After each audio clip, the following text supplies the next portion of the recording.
자, 여러분들하고 제가 상담을 할 겁니다. 따로 상담을 할 건데, 교육학 논술로 시험 바뀐 것을 불행으로 생각하지 말고 행복으로 생각하시라고요. 왜 그러냐면요, 이게 이제 우리 수강 선생님들이 계시니까 뭐 이건 거짓말 해도 뭐 금세 탄로가 나는 건데, 객관식일 때는 엄청나잖아요, 문제가요. 그래서 당연히 찍은 것들 거의 다 나옵니다. 그죠? 그 수업하면서 별표 와장창 해라 뭐 해라 그래갖고 거기 빠져나갈 수가 없었어요. 사실상은 거의 다 나옵니다. 이게 다른 선생님이 얘기하지 않은 새로운 부분들도 시험에 나오고 그러니까는 그런 것들. 근데 교육학 논술은요, 범위가 훅 줄어듭니다. 왜 반가운 표정이 아니죠? 범위가 확 줄어듭니다. 그래서 여러분들 이제 신경을 많이 써야 될 부분이요, 심리학, 오케이? 그 다음에 상담, 교수학습이론, 평가,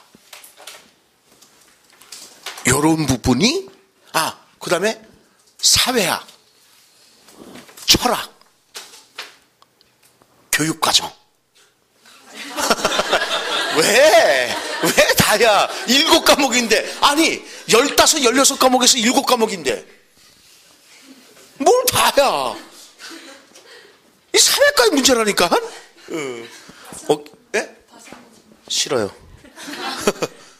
그러니까는 순서대로 해보면은, 물론 다른 데서도요, 찝쩍거리고 나올 수 있어요. 예를 들어서, 교육의 기초에서 평생교육은 반드시 나오게 돼 있거든요. 그 찝쩍거리고 나온다고요. 그러니까는, 일단 그런 거 다 빼버리고, 일단은, 철학, 사회학, 교육과정, 교사학습이론, 심리, 그 다음에 평가, 또 뭐 하나 빠졌나요? 상담. 뭐 상담은 여태까지 그 논술 이렇게 대략 이렇게 봤을 때 상담은 그렇게 많이 나온 건 못 봤어요. 근데 교육의 기초에서 내재적 목적, 외재적 목적 이거 있죠. 그 다음에 평생교육이 있죠. 이런 것들은 반드시 나와주는 거거든요. 그러니까 어디서 어떻게 나올지 몰라요. 찝쩍거리고 나온다고요. 근데 주로 나오는 분야가 이쪽 분야라는 거예요. 그렇다고 뭐 또 교수학습이로 뭐 다 공부해야 되느냐? 그렇진 않아요. 주로 고전적인 문제들이 뭐가 있을 것 같아요? 가네, 브루노, 오스벨 이런 정도. 그래요. 자, 그러면은 이번에는 49페이지에 자료 제시일 경우인데, 그런 잘못 파악했을 때는 어떻게 나오는가를 거기다 이제 제가 한번 써봤어요. 자, 문제를 읽어볼게요. 아침에 늦잠을 잤다. 그래서 학교에 지각할 뻔했는데 다행히도 막 뛰어가니까 지각은 하지 않았다. 그런데 너무 급하게 나온 탓에, 급해도 너무 급했죠. 너무 급하게 나온 탓에 미술 준비물을 깜빡하였다. 미술 시간이 가까울수록 나는 걱정이 되었다. 그래서 친구들한테는 미술 준비물을 빌려봐야 되겠다고 생각했다. 쉬는 시간에 영희에게 색 도화지 한 장을 빌렸다. 물감은 짝하고 같이 쓰기로 하였다. 그런데 아직 빌리지 못한 게 있다.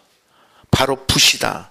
선생님께서 아주 가느다란 붓을 가져오라고 하셨는데 나에게 빌려줄 친구가 없었다. 왜냐하면 친구들도 가느다란 붓은 한 개밖에 없었기 때문이다. 드디어 미술 시간이 되었다. 나는 선생님께 혼날까봐 조마조마했다. 그런데 다행히도 선생님께서는 웃으시면서 책상 속에서 작은 붓 하나를 꺼내 나에게 주셨다. 나는 그런 우리 선생님이 좋다. 자, 이거에 대해서 이거는 아직 교육학 논술은 아닙니다. 교직 논술 쪽에서 이제 바라본 건데 왜 이걸 자꾸만 소개를 하냐면 이런 걸 소개를 하냐면은 논제 파악 때문에 그러는 거예요. 논제 파악을 분명히 하자. 그래서 이제 뒤에서는 교육학 논술로 이제 나올 거야. 논제 파악. 자, 문제가 있는 논술 방법을 한번 제가 살펴봤습니다. 이렇게 하면 이제 문제점이 있다는 거예요. 자, 우리가 이제 맨 처음에는 상황 분석해야 된다 그랬잖아요. 그죠? 그러니까 이 자료가 제시하고 있는 상황 분석을 해야 된다 그랬잖아. 그래서 상황 분석을 해보니까는 학교에서 무슨 일이 발생했지? 무슨 일이 발생했어요? 준비물을 잘 안 가져간 거잖아요. 상황 분석 됐죠? 그러면 이제 두 번째로는 이 상황 분석을 했는데 그 원인이 무엇이었을까를 생각해 보라는 거죠. 그랬을 때 준비물을 챙겨오지 못한 거야? 그럼 이제 해결해야 될 거 아니야. 어떻게 해결했다? 선생님이 빌려주시다. 이렇게 글을 쓰면요, 제로라는 거죠. 응? 그럼 왜 그런가 보자. 나에서 위의 논술 분석 방법의 해체와 제시. 보기의 자료를 통해서 문제 상황과 그 발생 원인인 발견이 단순히 문제 해결법이 문제 발견과 연관성이 많이 부족하다는 거죠. 뿐만 아니라요, 해결 방법의 독창성이라든가, 즉 창의력이죠. 독창성이라든가 다양성이 또 부족해. 창의적이지 못하다는 거죠. 그래서 독창적인 창의적인 글을 쓰기 위해서는요, 선생님이 빌려주어서 수업을 했다라는 것, 이건 자료 제시죠. 그 자료에 그게 있잖아요. 이건 단순한 사실만 확인한 거야, 이거는. 그렇지 않나요? 따라서요, 어떻게 하면 돼요? 어떤 게 근원적인 문제 해결일 것 같아요? 늦게 일어난 게 문제죠. 그러니까 근원적인 문제 해결은요, 선생님이 빌려준 거로 해서 미술을 했다가 문제 해결이 아니라고. 근원적인 문제 해결은 뭐죠? 일찍 일어나서 미리 준비물을 챙긴다는 거죠. 아니면은 자기 전에 미리 준비물 챙겨놓고 일찍 일어난다든가 하는 게 근원적인 문제 해결이지. 자, 무슨 말인지 아시겠어요? 지금 여기서 시사하는 말은 뭐냐면은 자료 제시용으로 나왔을 때 그 자료 제시에 있는 걸 가지고 문제 해결로 답을 쓰지 말라는 거예요. 그건 단순히 사실만 확인한 거지. 왜? 자료 제시에 단순히 이렇게 해결한다는 것이 들어가 있을 뿐이지 여러분들 생각은 아니라는 거지. 논술은 여러분들 생각을 쓰는 거거든. 다른 사람의 생각을 쓰는 것이 아니라. 그러니까 다른 사람의 글을 가져오면 돼요, 안 돼요? 안 돼요. 도둑질이에요, 도둑질. 그래서 저는 도둑질하면 안 되기 때문에 거기다가 사람, 책 표시해 놓은 거라고요. 그 도둑질하면 안 되는 거예요. 그러니까 우리가 논문 쓸 때 항상 밑에 뭐를 달아요? 각주를 달잖아요. 그 뒤에 참고문을 하잖아요. 그건 내 생각이 아니기 때문에. 근데 각주를 다는 것은 왜요? 내 주장이 옳다라는 것을 근거를 대는 거거든요. 그 근거 제시하는 거거든요. 그러니까 근거 제시가 풍부하면 풍부할수록요, 자기 글이, 주장이 확실해지는 거거든요. 그래서 저도 논문 쓸 때 요런 거 한 페이지 쓰면 요 밑에 각주 달리는 것이 한 5, 6가지가 돼요. 각주가. 요 한 장 쓰는데. 그러니까 요만 치면 각주야. 이만 치면 글이고. 그러니까 내 주장에 대해서 옳다, 타당하다, 그거를 갖다가 누구 책 몇 페이지에 이런 내용이 있고 누구 책 몇 페이지에 이런 내용이 있고 그걸 제시하는 거예요. 그래서 내 주장이 옳다라고 근거를 제시하는 거죠. 그래서 다시 한번 얘기하지만 분명히 자료 제시형이 나왔을 때, 채점을 할 때 자료 제시형에 나오는 문장이라든가 이런 것들을 대풀이해서 쓴다. 쭉 긋는 겁니다. 아시겠죠? 왜? 그건 이미 출제자의 생각이 들어가 있는 거고, 여러분들 생각을 쓰라는데 문제 해결이니 모든 것을 다 자료에 있는 걸 갖다 쓰면은 그러면 안 되는 거죠. 자료는 참고 상황일 뿐이야. 그걸 통해서 어떻게 창의적인 문제 해결을 할 것인가. 그러니까 다시 한번 얘기하지만요, 상황 파악 잘하고, 즉 논제 파악 잘하고, 그리고 문제가 뭐지? 논제 파악 잘했으면 그 다음에는 자기 주장으로 들어가는데, 자기 주장을 위해선 추론을 좀 많이 하고, 그 추론에 타당한 근거를 제시하고, 알겠죠? 그게 이제 문제 해결력이 되는 거죠. 뭔 말인지 알겠죠? 그리고 이제 그거에 대한 반론도 생각해봐라. 그리고 그 반론에 대해서 재반론을 해보자.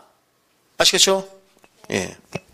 자, 그러면 논리적 사고력 신장 방법입니다.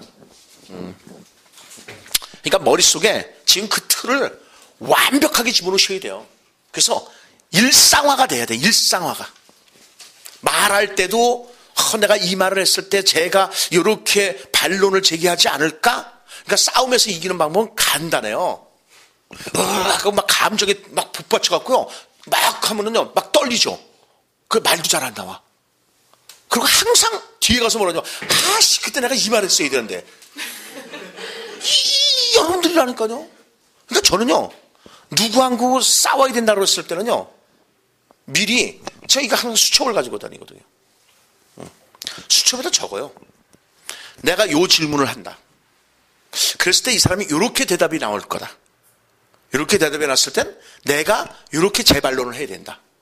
그 아주 논리적으로 딱 만들어 놓고 간다고요. 그래서 상대편 말을 끝까지 들어줘야 돼요.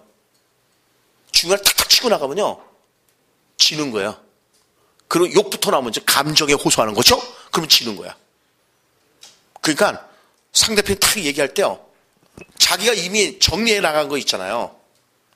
그거를 생각해서 저 사람이 얘기했을 때 그 부분에서 그 해당이 되면요, 그 부분에다가 이렇게 간단하게 써요. 그래서 저 사람이 얘기하는 거예요. 여러분들이 쓰기 시작하면요, 상대편은 바짝 긴장하기 시작합니다. 이게 뭐 하는 거지 지금? 이렇게요. 그래서 얘기 다 끝나셨냐고. 그러면 제가 몇 가지만 물어보겠다고. 첫째, 이렇게 하면 저쪽에서 이제 감정적으로 나가기 시작합니다. 예, 말씀하세요. 뭐 이러면이라. 그래서 이렇게 말씀하셨는데, 요런 것은 요런 문제가 있는데, 그건 어떻게 해결하실 겁니까? 그거는 이렇게 할 겁니다. 그거 아니나 다를까, 그 사람의 성향이라든가 이런 거 봐서 분명히 그 대답이 나와. 그럼 이제 그거에 대해서 재반론을 하지. 그럼 나중에 꼼짝 못해요. 그럼 뭐라냐면, 우리 소주나 한잔 합시다. 그럴 때 제가 그러죠. 당신 닭대가리냐고. 그때 이제 감정을 건드리기 시작합니다. 진 거거든요, 이 사람이요. 술로 해결될 문제가 아니지 않냐. 내가 이걸 몇 번이나 얘기하냐. 해결해놓고 술을 먹는 거지. 해결이 안 되니까 술로 이거 하려고 하는 거 아니냐. 그거 한번 크게 싸운 적이 있었어요. 그 나중에는요, 결국 미안하다, 잘못했다. 그게 수긍하게 만드는 거거든요. 그러니까 항상 글도 그렇게 쓰는 거야. 반론을 생각해. 그러니까 교수님이 뭐 이렇게 말씀하시더라도요, 교수님 말씀이 다 맞을 수는 없잖아요. 교수님 말씀이 그냥 학문적인 자기 세계에 빠져서 이렇게 하실 수 있거든요. 그랬을 때 여러분들의 생각이, 난 이거 아닌데? 라고 선생님, 그러면 여러분들 교수님한테 질문을 쓴다고 하잖아요. 그럴 때 꼭 여러분들 설득당하죠. 교수님 말씀이 맞는 것처럼 설득당해요. 그래갖고, 네, 그러고 좀 한다고요. 근데 교수님 말씀이 진짜 타당한지 재반론을 해봤냐는 거죠. 재반론 안 한다고요. 괜히 F 맞을까봐. 교수라는 우월적 지위를 통해서. 미안해요. 자, 봅시다. 자, 논리적 사고력 신장 방법을 보겠습니다. 논리적으로 글을 쓰기 위해서는 기초를 세우는 것이 중요하다. 그러나 기초보다는 대부분 기교를 가르치는데 논술의 전부가 이루어졌다는 것이 문제라는 겁니다. 그러니까 아까도 말씀드린 것처럼 대부분 논술 가르치는 사람들이요, 기교를 가르쳐요. 그러니까 높은 점수를 못 받아. 그래서 기교는 이런 것들이죠. 뭐 논술문을 시작할 때 인상적인 사례 제시가 좋다, 개념을 설명하면서 시작한다. 대부분 이런 얘기 많이 해, 그치? 뭐 정의를 내리면서부터 시작해라, 막 이렇게 다 그따위로 얘기를 한다고요. 근데 이런 것들, 아니 뭐 유명한 사상가 이론을 적절히 삽입해라, 뭐 이렇게 나온다고요. 이런 건 잘못하면 용두사미꼬리에 글이 돼요. 시작은 막 이래. 근데 왜냐면 유명한 사람이 논증이라든가 증거를 쫙 얘기를 해놓고 자기 얘기는 없거든요. 이거를 근거를 못 댄다고. 그러니까 머리는 이만한데 뒤에 글은 흐지부지 쓴다는 거예요. 그러니까 이런 글은요, 아까도 얘기했지만요, 대학교 입시 시험 전부 다 끝까지 읽는 데도 있겠지. 근데 우리는 안 읽어. 우리는 안 읽기로 했어. 쫙 보면 알거든요. 그래서 서론과 본론 3분의 1만 딱 읽으면요, 아주 확실하고 지금 얘기한 것처럼 그냥 강력한 글이 들어오거든요. 여러분, 그래? 그럼 넘어가는 거야. 그렇게 글 쓰기도 힘들거든. 근데 끝까지 읽어보면요, 얘기하는 바가 없어요. 그래도 끝까지 읽으면 얘기하는 바가 없어요. 그러니까 용두사미꼴이 되기 쉽다는 거예요. 그러니까 그런 기교의 글이 아니라 다음과 같이, 다시 한번 얘기하지만, 서론에서는 어떤 현안 문제가 있어? 그럼 여러분들이 주장점을 쓸 것이고 그 주장의 의의를 써라. 그리고 본론에선 그 주장의 근거를 제시하고, 아까도 얘기했지만 근거 제시했을 때 또 반론이 들어올 거 아니야? 그럼 반론을 쓰고 또 그 반론에서 재반론을 해서 내 편을 끌어들여라 이거야. 그리고 나서 결론에서는 이제 자기가 말하고자 하는 주장점을 써라 이거야. 그런데 내가 이렇게 하는 것에는 이러이러한 한계는 있다는 것을 밝혀주는 것도 좋다는 거죠. 주장의 한계를. 그리고 나서 발전 방향을 제시하는 거야. 그러니까 봐봐요. 아까 지금 우리는 입신양명이나 출세를 자꾸만 지향하고 있지 않냐 이거야. 이게 외제적 목적이지 않냐 이거야. 그래서 이제 내재적 목적을 입장에서 논하라는 것이 나왔잖아요. 행정고시에서. 그러면요, 아까도 얘기했지만 본론에서는 외제적 목적 한 20% 쓰고 내재적 목적에 대해서 이제 80%를 써나가는데, 결론은 그러면 우리가 어떻게 쓸 것이냐 이거야. 결론은 사실상은요, 외제적 목적만 막 강조하고 아니면 내재적 목적만 더 강조하고 그것이 참된 교육이냐? 아니야. 교육학에서 뭐라고 얘기하냐면은 적절한 조화야. 이 두 가지가 적절한 조화가 이루어져야 되는 거예요. 따라서 결론에 가서 어떻게 하면 되는 거예요? 합의 얘기가 되는 거예요. 적절한 조화를 꾀하도록 한다. 이해가시나요? 그게 발전적인 방향이에요. 왜? 지금 내재적 목적에 대해서 썼지만은 결국 외재적 목적을 버릴 수는 없잖아. 응? 아니 공부하는데 출세하기 위해서 공부하는 것도 있잖아요. 요새 공부하면 먹고 살기도 힘들잖아요. 그건 외재적 목적이잖아요. 그걸 버릴 수는 없는 거거든요. 그러니까 결론 부분에 가서는 내재적 목적과 외재적 목적이 조화, 합으로서 나가주는 거죠. 그게 정반합적인 글이 되는 거예요. 그러니까 우리가 본론에서는 정반이 이루어졌잖아요. 그 반론에 대한 또 반론이 이루어지고, 오케이? 그래서 결론에 가서는 합을 써주는 게 좋은 거죠. 아시겠죠? 오케이. 그 다음에 51페이지 보면은 논술에서 기교는 채점은 하는데 중요한 부분이 아닙니다. 그러니까 여러분들이 잘 알아두라는 거예요. 기교 부리지 말라는 거예요. 걸려. 여러분들의 채점은 교사가 되는 사람이기 때문에요, 채점을 엄밀하게 한다고요. 그러니까 자칫 기교 부려갖고 오히려 감점 당하시지 말고 기교 부리지 마세요. 물론 논리적 구성과 훌륭하게 연결될 수 있다면 당연히 좋겠죠. 아까도 얘기했지만 용두사미의 글만 안 되면 대단히 훌륭한 겁니다. 그런데 거의가 용두사미 글이게 된다고요. 그래서 논리적 구성 방법으로 써라. 현안 문제, 예를 들어서 여러분들이 어떤 글을 읽었다 이겁니다. 그랬을 때 잠재적 교육과정에서의 잠재적 교육과정은 이제 표면적 교육과정과는 반대의 개념으로 있잖아요. 그랬을 때 잠재적 교육과정에서의 이러이러한 문제가 있는데 이런 문제는 어떻게 해결할까? 오케이? 그래서 나는 이렇게 했으면 좋겠다라고 주장을 하는 겁니다. 서론에서요. 그 왜? 이런 이유 때문에. 그리고 이제 본론에 가서는 자기가 이제 서론에서 주장한 근거를 막 대기 시작하는 겁니다. 오케이? 그러니까 추론을 많이 해야 되겠지. 추론을 많이 하고 각각의 추론에 대해서 근거를 막 제시하기 시작하는 거야. 당연히 그 근거 제시에 대해서 반론이 있을 것이고 또 그 반론에 대해서 재반론도 해보고. 이해가시나요? 그럼 본론이 이제 풍부해져. 결론에서는 그래, 아까도 얘기했지만 내 주장에는 이러이러한 한계점이 있어. 왜? 잠재적 교육과정의 장점도 있지만은 학교에서 지향하는 바는 뭐예요? 잠재적 교육과정과 표면적 교육과정이 좋아해요, 거기도. 오케이? 표면적 교육과정은요, 진도 나가는 게 쉽게 말해서 표면적 교육과정이에요.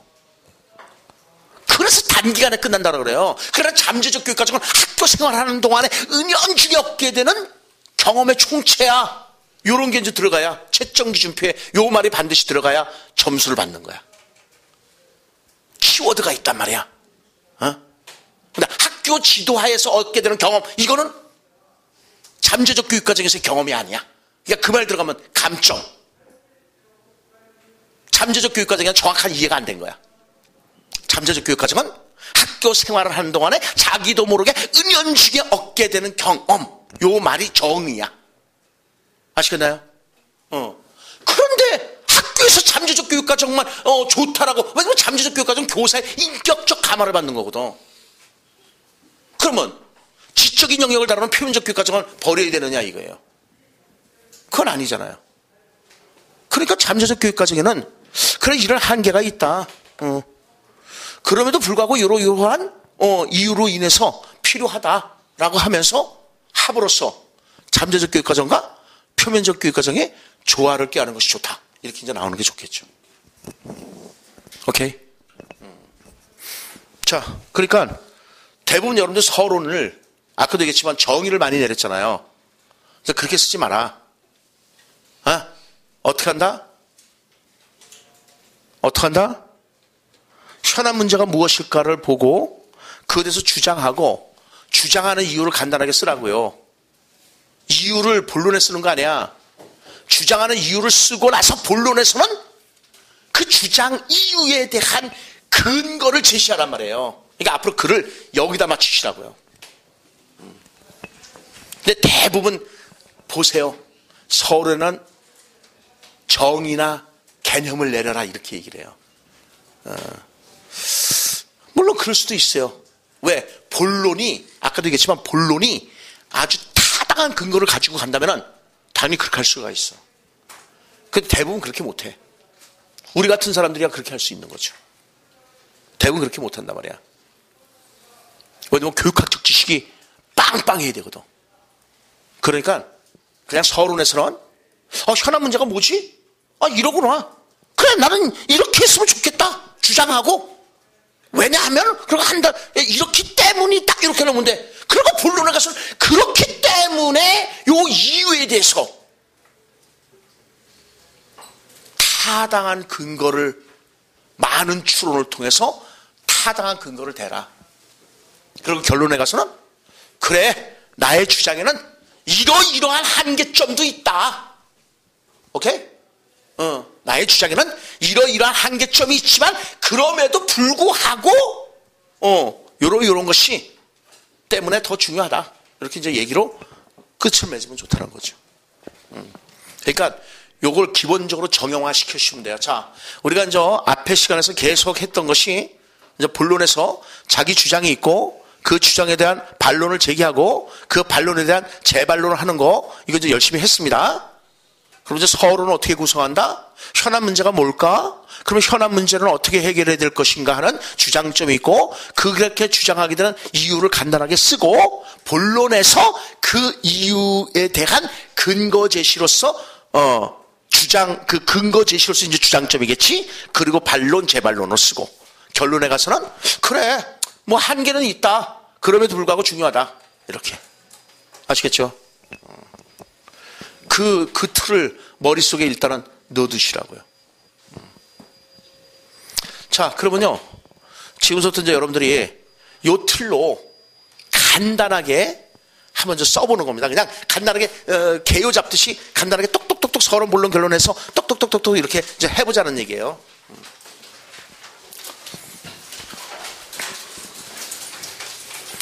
현 사회는요, 인강으로 수업 듣는 선생님들도 해보시는 겁니다. 5분간.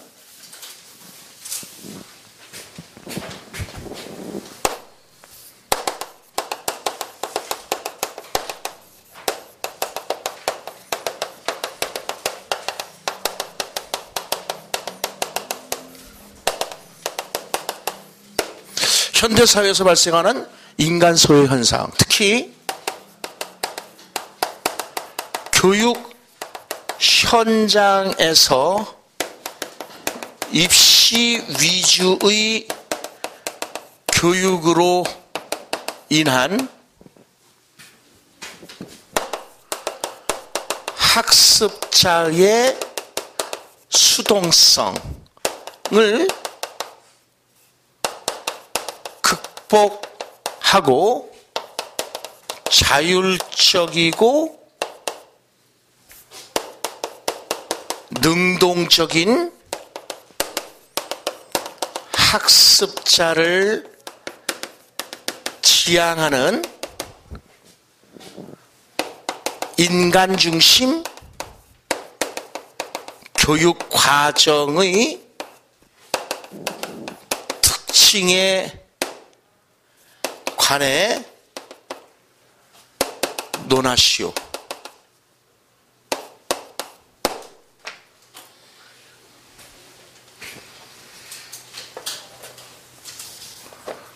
지향하고자 하는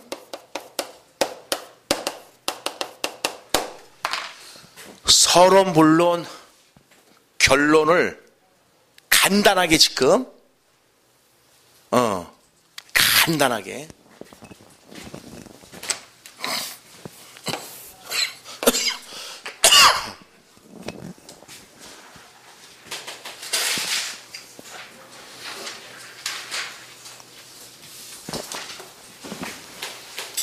인터넷으로 수업 듣는 선생님들도 다시 불러드릴게요. 현대사회에서 발생하는 인간 소외 현상, 특히 교육 현장에서 입시 위주 교육으로 인한 학습자의 수동성을 극복하고 자율적이고 능동적인 학습자를 지향하고자 하는 인간 중심 교육 과정의 특징에 관해서 논하시오. 하품 나옵니까?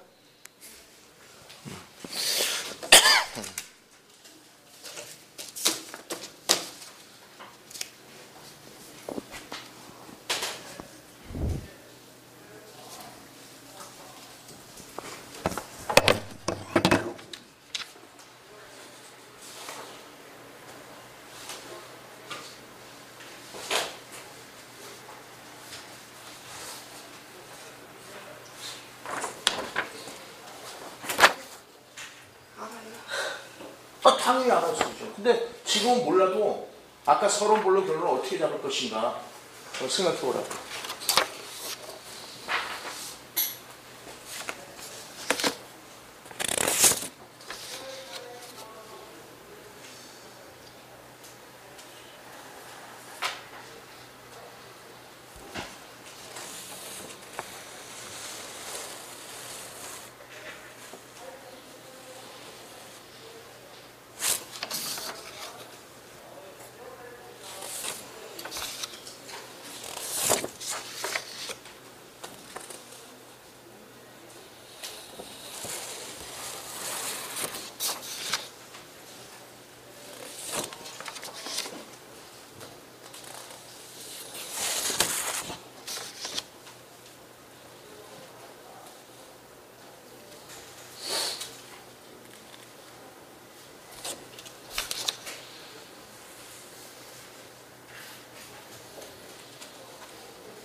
1분 남았습니다.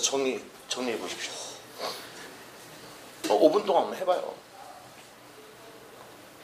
그러니까 생각도 스팟 탁탁 튀겨야 돼요. 왜냐면 여러분들 글 쓰는데 제한된 시간이잖아요. 언제까지 개요 잡고 있을 거예요.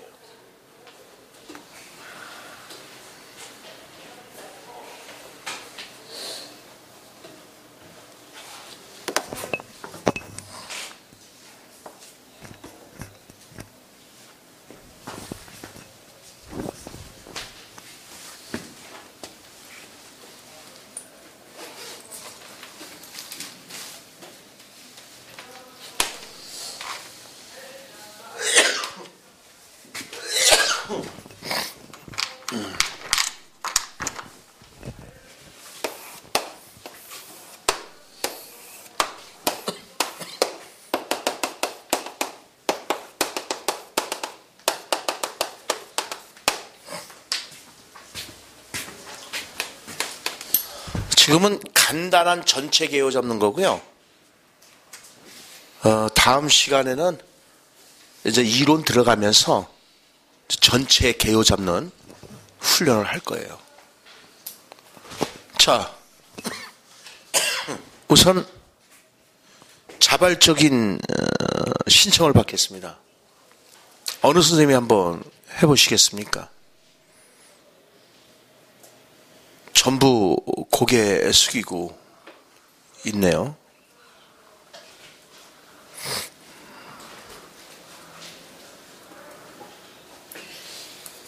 근데 선생님은 어제 얼굴 봤죠? 안 봤어요, 저를? 근데 어디서 본 얼굴이죠? 아하.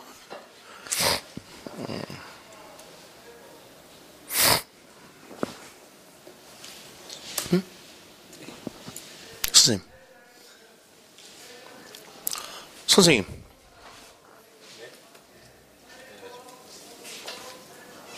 저기 뒤에 선생님.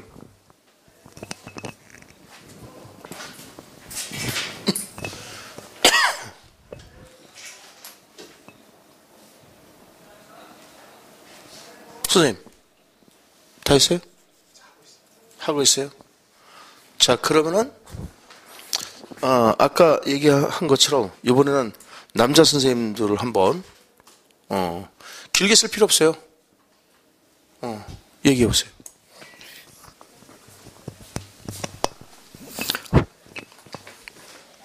일단 서론에서는 그 현대사회에서 인간 소외 현상이나 이제 수동적 학습자를 이제 극복하기 위한 해결 방안으로 이제 뭐 인간 중심 교육 과정이 필요하다, 자율적이고 능동적인 학습자를 만드는 것이 필요하다라고 이야기를 하고 이제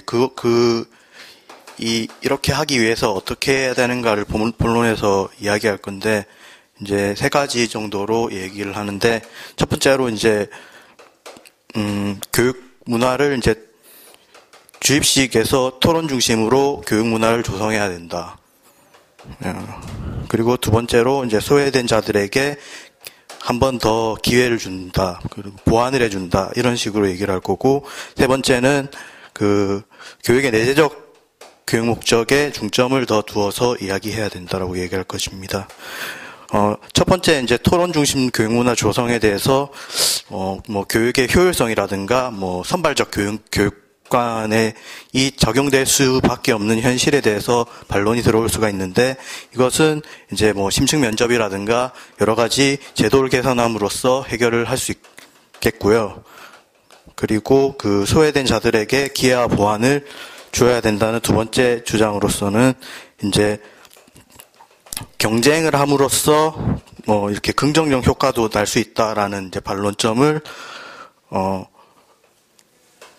이제 들 수 있겠는데 그것은 이제 거기서 경쟁으로 인해서 이제 소외될 수 있는 사람들에게 그 교육 복지의 측면에서 접근을 해야 된다. 패러다임을 바꿔야 된다라고 이야기를 할 것이고요. 그리고 내재적 교육 목적에 방점을 더 두어야 된다 해서 이제 여기에 대한 반론으로 그 교육의 외재적 목적을 등한시할 수 있나라는 반론이 있을 수 있는데 이제 여기서는 이제 교육의 본질은 이제 결국 인간이 되는 것이고 인간 중심으로 가야 된다.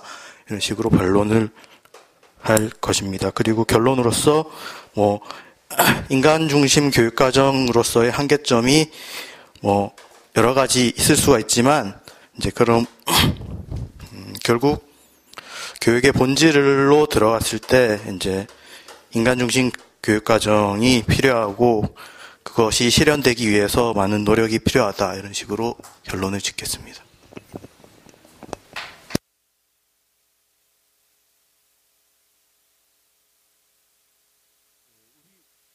우리 선생님 글에 대해서 우리가 재반론 이런 건 안 할 겁니다. 왜냐면 그건 우리가 아까도 얘기했고 스스로 재반론을 이제 해보라는 거니까는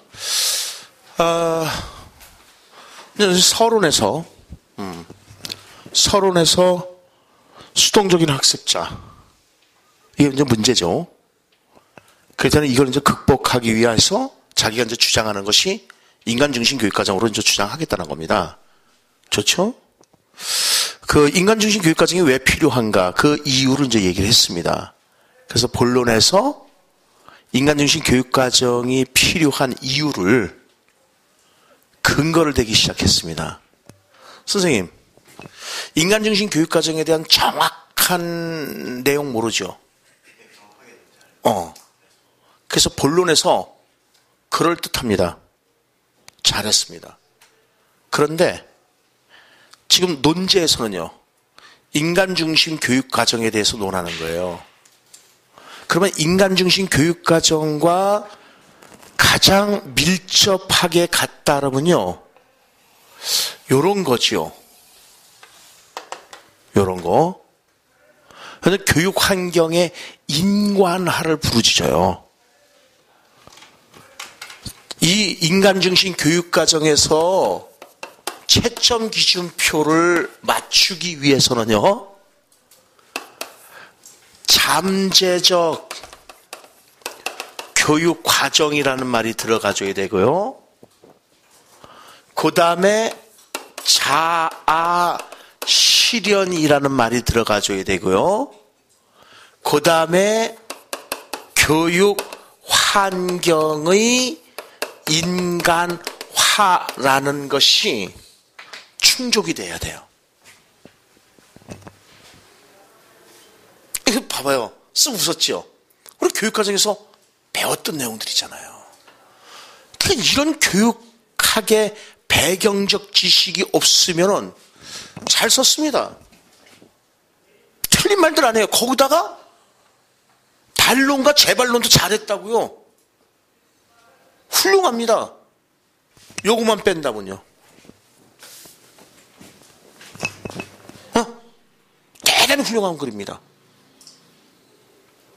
그런데 이게 들어감으로써 채점 기준표에 맞는 것이 굳이 그냥 하나 어거지로 집어넣는다면 하나밖에 없다는 거예요.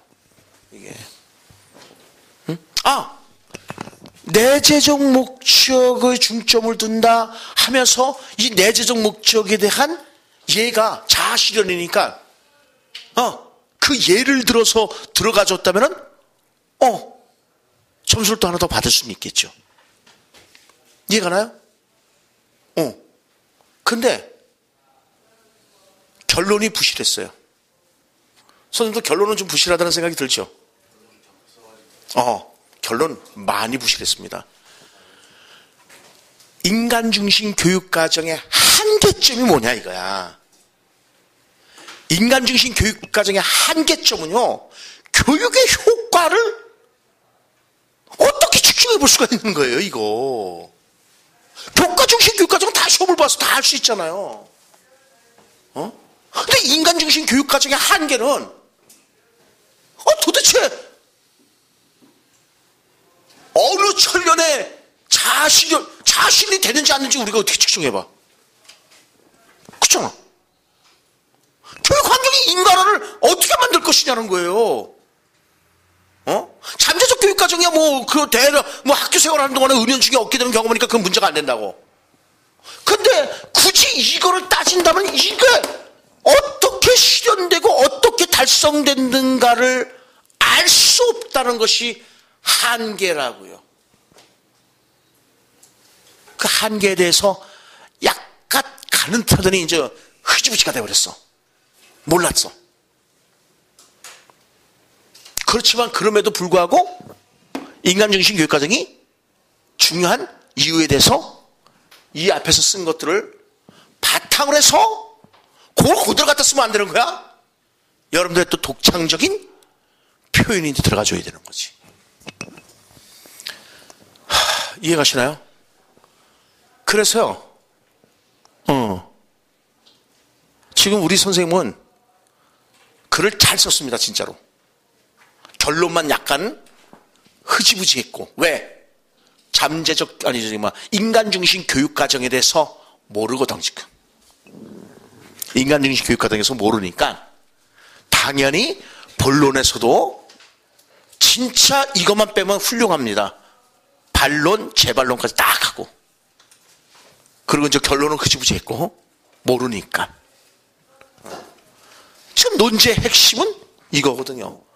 그래서 논제의 핵심에서 이 얘기를 했거든요. 이거를 글을 이끌어 나가겠다고 해놓고 나서 지금 엉뚱한 글을 이끌어 나간 거거든요. 인간중심 교육과정이 필요하다. 그리고 그 필요한 이유를 간단히 얘기했고 그 이유에 타당한 근거를 대기 시작한 건데 잠재적 교육과정에 대한 어떤 키워드가 들어가 주질 않았어요. 알겠나요? 점점 어려워지나요? 어려워지나요? 아니야. 틀은 같아요. 지금 제가 얘기하는 건 틀을 얘기하는 거예요. 틀은 잡을 수 있냐는 거예요.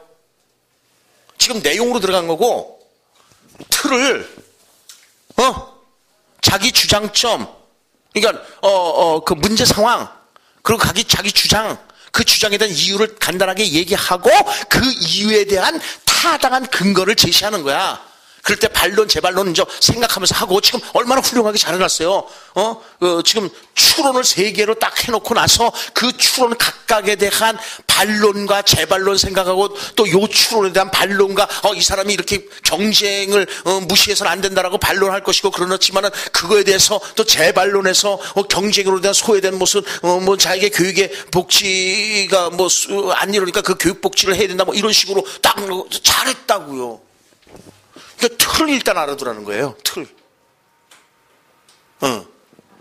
그러면은 이제 두 번째 충족시켜야 될 것이 뭐냐? 교육학 내용이죠.